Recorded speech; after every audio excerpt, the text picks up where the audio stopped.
Unachambua wewe siku hizi. Mimi ni mchambuzi lakini mimi ni mchambuzi poa. Wala hasira hapa kati hivyo palinoga kidogo hapa finali hapa ni palinoga. Lakini wachambuzi wamechangamsha game. Yes. Ila tu unajua waache kuongea jambo lolote lazima liwe na linazungumziwa ndio linadumu. Ushafahamu mzuri wacha ila tu awe na fact wachambuzi. Yes, yani wasongembe bongo. Zungumzeni kwa fact.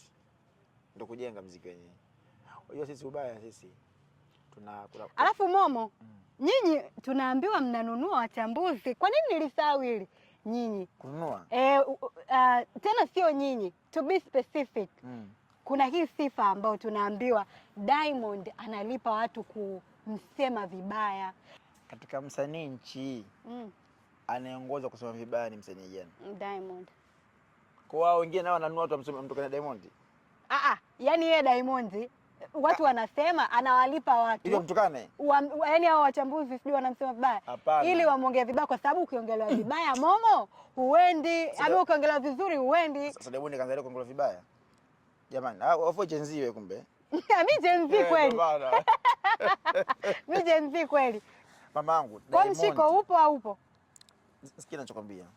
Alipofikia Diamond huyu akamnunua mtu. Okay. Diamond ana hit ngapi watoa? Nyingi. Unajua Diamond ndio msanii ambaye muziki wake umekuwa kwa ngazi. Okay. Mimi nakwambia. Na Diamond alianza hivi. Yaani unajua Diamond sema wasanii wengi wa WCB waliruka vionzi. Kwa sababu ya ukubwa wa Diamond. Yaani walivuta tu nyimbo tu, afu kuna sehemu walifikishwa zikaondoka. Ndio maana kuna sehemu wanapata tabu wanapokuwa wenyewe. Kwa sababu kuna njia wa kuzipita. Maana vizuri. Diamond toka anaanza kuimba. Sio vizuri. Kuna njia amezipita. Yaani amezianzia. Unavumana Diamond, hata unavumana Ali. Yaani muziki wake ulianzia hivi.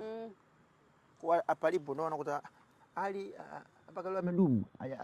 Hajadumu kwa kuunganisha kwa sababu alianza ni kama mtoto. Alikaa tumboni miezi 9, akazaliwa, akaanza kulala, akakaa, katambaa, katembea, katetea mpaka sasa hivi anaongea. Kwa hiyo mtu kama unakuweza kupitisha kwa chochote. Okay. Anazijua njia nyingi. Anajua nini akifanya ili kudumu kwenye karia yake.